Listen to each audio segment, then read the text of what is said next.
A release that I want to go through with you is called an abdominal release or a diaphragm release.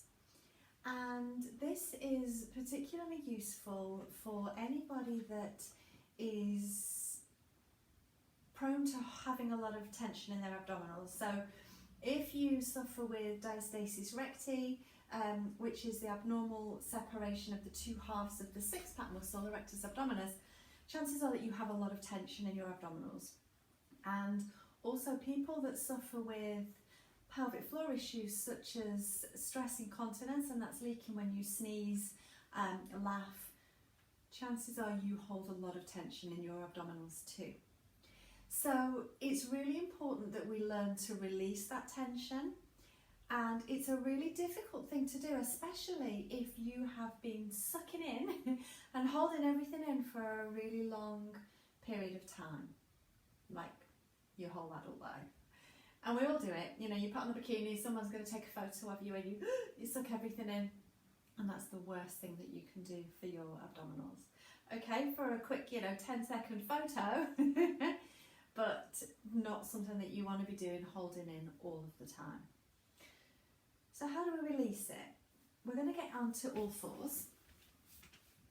And here you want to make sure that your hands are directly under your shoulders and your knees are directly under your hips. Okay. And then from here, you're just going to let your belly go. You're just going to relax your belly.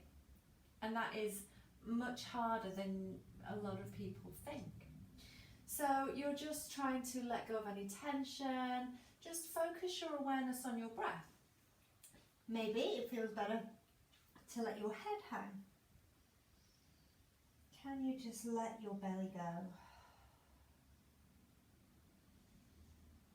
And again, this is one of those movements that can take anything from 10 seconds to 10 years, depending on how much tension you hold. If you're struggling to find any release there, maybe come down onto your elbows, maybe let your head rest down. You're still trying to keep your hips over your knees, but can you let your belly go?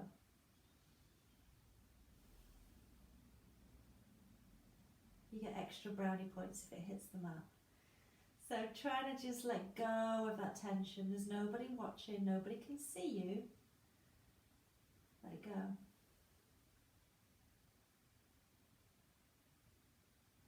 It's trying to reprogram your body-brain connection, for your body to release that tension, for your brain to recognize that it's holding tension in the body, and for it to know that it is safe to let it go.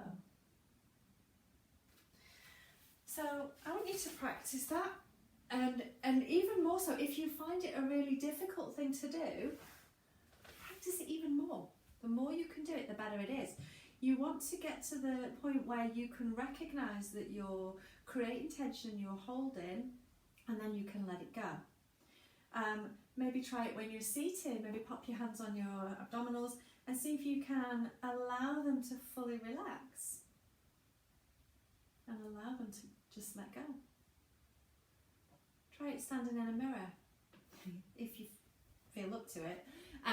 But when you just get out of the shower, stand sideways on in the mirror and see if you can let it go. See if you can let your abdominals just relax. And when you feel like you've relaxed and you've let everything go, let a little bit more go, because there's always that residual tension there. So why do we want to release our abdominals? So creating tension in the body all of the time is not good for any area of the body. When you are sucking in and you're pulling everything in, you are displacing your internal organs. Okay, so if you've got a lot of stuff hanging out at the front and you don't want it visible and you pull it all in, it's going to be pushing your internal organs down onto your pelvic floor, hello prolapse, up against your diaphragm, hiatus hernia, just causing that amount of tension, and then there's too much going on in here, is going to cause again that diastasis recti. You don't have to have had children to have that abnormal separation. It can just be a pressure issue that causes it. So we want to let it go. And you will find that your breathing is much better. Once you get rid of that tension, that pulling in, your diaphragm is able to descend better when you're breathing. So you're going to be able to get a much better, bigger 3D breath because your diaphragm has got room to move. And that kind of just, I do the tangent thing, I'm sorry, but it just brings me on briefly to compression clothes. So thinking of like the Spanx type things where you're trying to suck everything in so that you have the smooth silhouette. It's the same thing, you're creating tension, and if you have pelvic floor issues, pulling everything in and creating tension is going to put more pressure down onto your pelvic floor. And if you have a prolapse, do not ever wear Spanx or any kind of compression clothing. So the looser your clothes are, the more your body is able to move in them. And it's the same thing, it doesn't even have to be like the compression underwear. Think about like skinny jeans are been very fashionable for a number of years now. Really tight, can't breathe in them.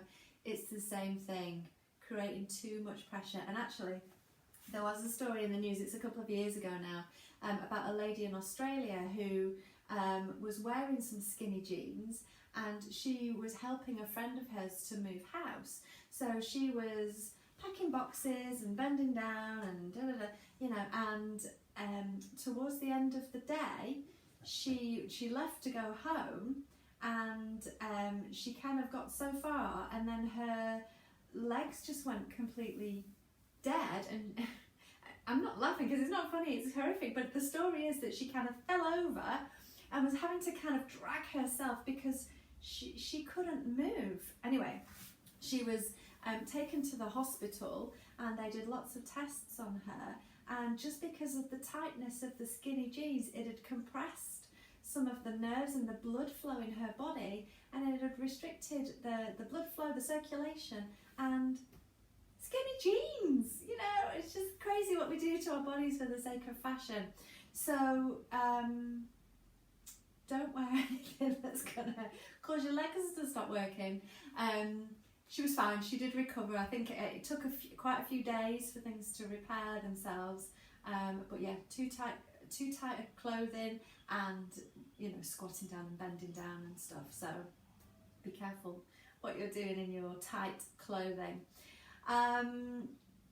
Okay, so I think that's everything that we need to look at for the diaphragm or abdominal release. Practice it as often as you can. You don't have to get on all fours to do it. That's just an easy way to find it at first. And if you find it tricky, then do practice that way. But once you've got it and you feel that you're happy to do it, then practice it seated, practice it lying down, practice it standing up. Because the more you can practice that releasing of tension, the more your brain is going to accept it, and the more your body's going to want to be there.